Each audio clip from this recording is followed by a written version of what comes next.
Subscribe now and press the bell icon. Never miss an update. Hello friends, welcome to the channel DevDBQA. In today's video, we will see the test cases for e-commerce websites such as Amazon, Flipkart or eBay in the Excel sheet. So previously I have made another video in which we have seen the test cases. The test cases were one-liner test cases. But in today's video, we will see the test cases in proper format and in the Excel sheet. So if you are new to this channel, then please subscribe and press the bell icon to get regular updates. On this channel you can get videos related to automation testing, manual testing and programming languages as well. So let's start with our today's video.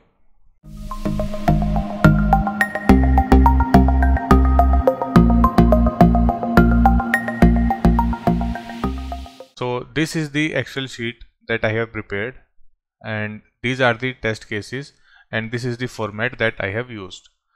So the template that I have used is this one, and the template can be different for different organizations according to their requirements. Maybe some of the columns more can be added here, or some of the columns that are present that can be removed as per the organization needs. But this is the generic template that I have followed, right? So in the Excel sheet I have made different worksheets for different modules such as home page, search functionality page, product details page, cart page, checkout and payments page, my orders page and customer service page.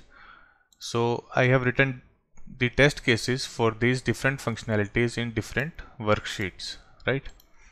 So we will have a look for the home page test cases.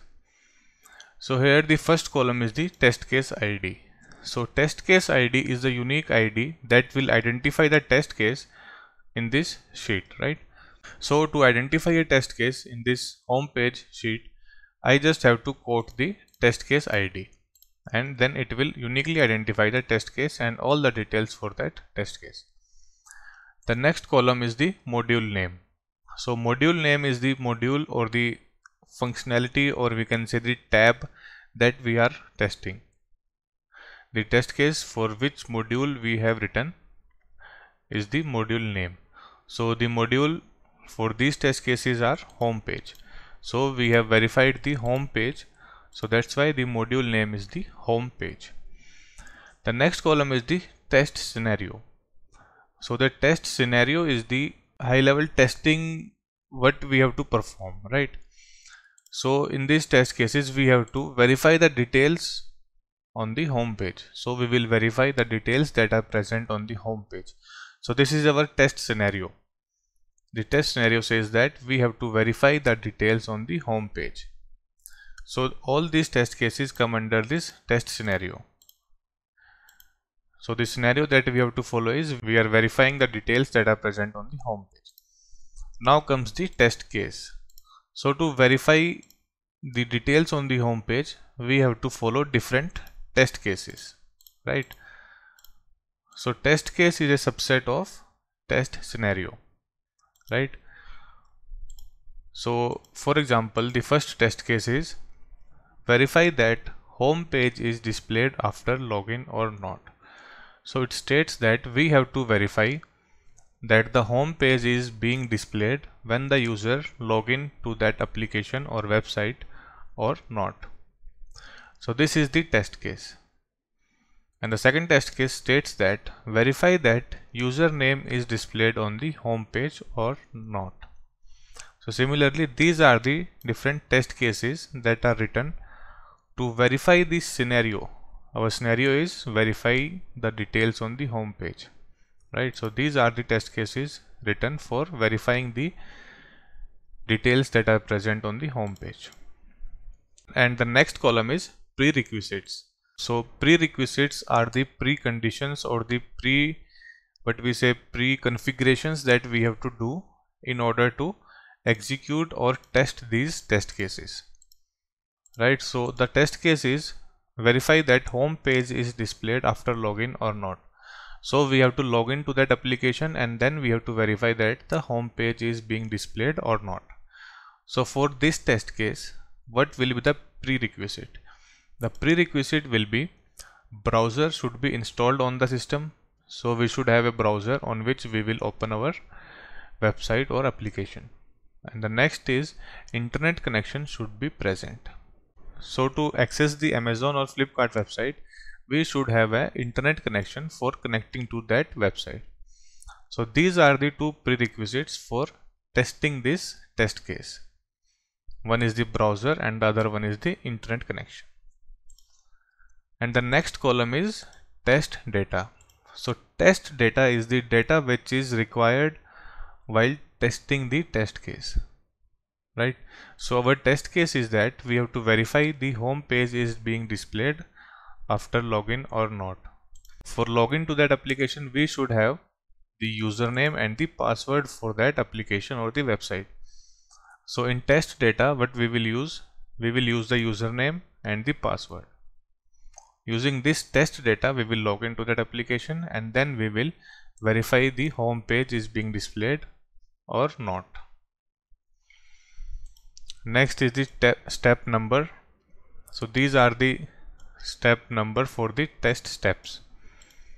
And the next column is test steps. So the test steps are the steps that we have to follow to verify the test case. So the test case is to verify the home page after login. So for this we have to follow certain steps for verifying that test case. So the steps mentioned for this test case is, first of all, we have to open the browser. Then after opening the browser, we have to open that URL, the URL of that application or the website.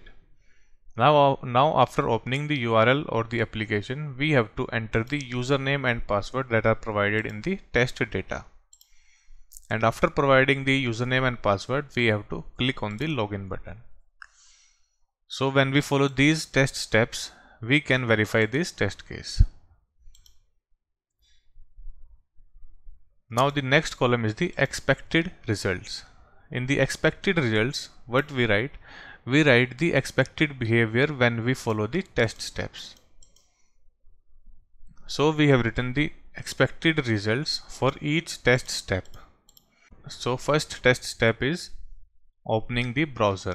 So when we open the browser, the expected output should be the browser should be opened. The next one is the open the URL. So when we open the URL in the browser, what we get, the expected output that we get is the e-commerce website or the application should be opened on that browser. The third one is enter the username and password. So when we open the application or the website, then the third step we have to follow. The third step states that we have to enter the username and password in the fields that are provided on the UI. After entering the username and password, what we have to do, we have to click on the login button. And when we click on the login button, the home page should be displayed after login. It means we will verify that the home page is displayed once we click on the login button. So this will complete our test case and we are able to verify the home page that is being displayed once the user log into that application. So these are the expected results for the test steps that we have written. Now the next column is the actual results. So actual results mean that when we follow the test step, then what is the actual result or the actual output we got on our UI or the screen while testing, right? This is the expected result and this is the actual result. So for example, when we open the browser, when we open the URL, so the expected result should be the e-commerce website should be opened. But if there is any error on that website or if there is any maintenance break that is going on that website, then the website will not open or it will show an error. Then the expected result will not match with the actual result. The actual result will be error is displayed while opening the website. right? So we will write our actual results that we got in this column for the test steps. Now the next column is the status.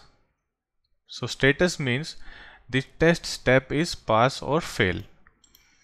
So how we will decide that the test step is pass or fail?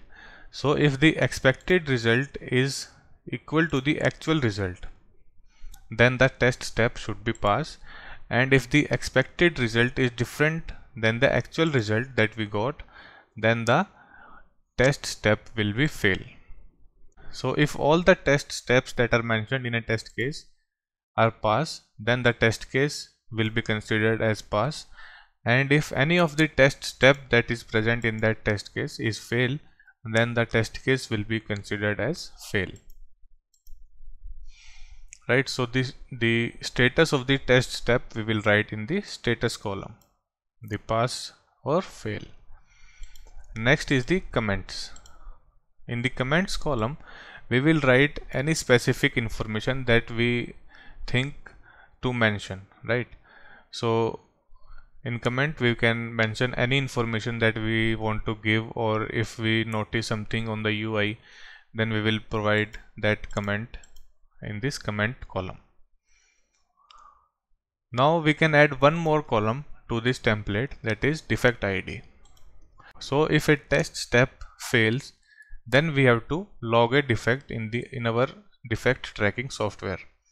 So some organizations use Jira, some use Bugzilla.